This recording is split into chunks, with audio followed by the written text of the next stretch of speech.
बुराड़ी की बाबा कॉलोनी का हाल इन दिनों किसी नर्क से कम नहीं है। स्कूल खुल चुके हैं और बरसात शुरू हो चुकी है और ये रोड लोगों के लिए अब चिंता ही नहीं बल्कि हादसों की डगर बन चुका है। तस्वीरें देखिए आप।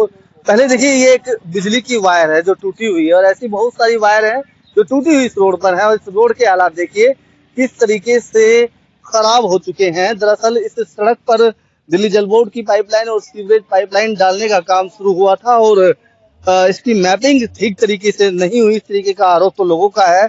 लेकिन इस काम के लेट लतीफ होने की वजह से बाबा कॉलोनी के ये वो मुख्य मार्ग है जो 100 फुटा रोड से यमुना पुस्ता बांध को जोड़ता है और ट्रैफिक को डाइवर्ट करने में काफी कामगार साबित होता है। और इस सड़क के दोनों तरफ आप देखिए मार्केट जरूर दिखाई देगी लेकिन मार्केट में कोई भी चहल पहल नहीं है, कोई दुकान पर ग्राहक नहीं है। इस सड़क की वजह से सड़क पर चलना तो दुश्वार है ही, साथ ही जो रोजगार यहाँ लोग खोल के बैठे हुए हैं वो रोज पकड़ने में तो कितना डर लगता है।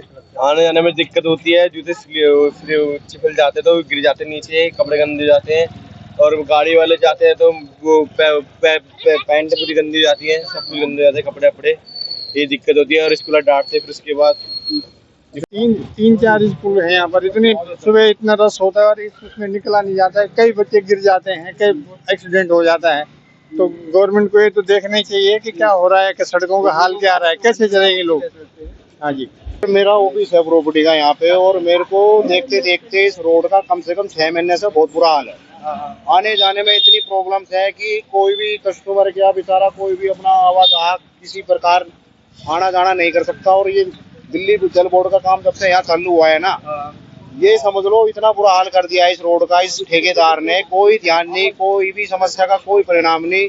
इतनी कंप्लेंट देने के बाद भी कोई भी एक्शन नहीं लिया जा रहा है जी। ठीक है, और क्या है, 2 से 3 बार इन्होंने यहाँ 2-3 बार रिक्शा भी पलट चुकी है, कई बार बच्चों को स्कूल से लाते हुए जाते हुए बेचारे, कई बार महिलाएं गिर गई है, मोटरसाइकिल से बंदे गिर चुके हैं, लेकिन कोई ध्यान नहीं है। सब हमारे निगम पार्षद जी हैं, वो तो क्या नाम है उनके, जो उनसे बनता है वो करवाते हैं, लेकिन विधायक जी भी कोई एक्शन नहीं ले रही इस रोड पे। हमारे काम का जैसा है कि यहाँ पे अधिकतर दुकानें जो है ना वो रेंट की है और इस समय लोगों को रेंट भरना ना पिछले 6 महीने से मुझे लगता है वो अपनी जेब से भर रहे हैं और इतनी ज्यादा परेशानी है। स्कूल के देखिए छोटे छोटे बच्चे हमारे साथ यहाँ खड़े हुए हैं, देखिए, और ये बच्चे स्कूल से यहाँ पे आ रहे जा रहे और कितने बच्चे गिर रहे हैं। आप इस ऊंची इस रोड को दिखाइए, आप एक बार नसीम भाई मैं आपसे बोलूंगा, दिखाइए इस रोड को कि कितना गंदा ये रोड है।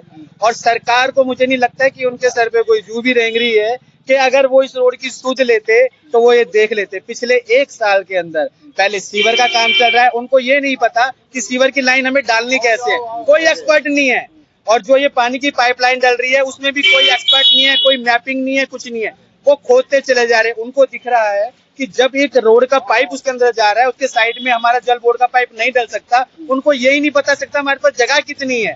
तो आप ये सोचिए वहाँ के इंजीनियर वो कैसे इंजीनियर होंगे जो ये काम कर रहे हैं। मानसून में दिक्कत कितनी बढ़ेगी? मानसून भाई साहब अभी थोड़ी सी बारिश हुई है उसके अंदर ये हाल है। अब मानसून के अंदर लेकिन मुझे तो लगता है कि सरकार किसी की बलि मांग रही है। इसके अंदर यहाँ पे इतने रिक्शे पलट चुके हैं, इतने छोटे छोटे बच्चे गिर चुके हैं, महिलाएं गिर चुकी हैं, इन बच्चों का आना जाना, स्कूल खुल चुके हैं, वो कैसे आएंगे जाएंगे? समय हो गया, एक साल से ज्यादा हो गया और ये ठेकेदार बड़ा सुस्त है, ठेकेदार सुनवाई नहीं होती और यहाँ पे दलदल हो जाती है। जब भी थोड़ी सी बारिश होती है उसी समय आप देखो चारों तरफ पानी पानी रहता है और लोगों के स्कूल की बसें जाती हैं, छोटे छोटे रिक्शे जाते हैं, पलटते हैं यहाँ पे बार बार।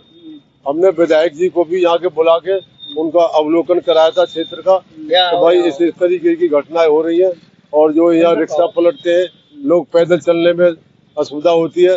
तो विधायक जी आए भी थे और ठेकेदार को काफी कह के भी गए थे, उसके बावजूद भी यहाँ पे लगातार काम नहीं हो रहा है। तो हम विधायक जी से और दिल्ली सरकार से यही विनती करते हैं कि जल्दी से जल्दी इस काम को कराएं, जल्दी से जल्दी लोगों को सुविधा मिले। आने जाने में इतनी बार बार दिक्कत होती है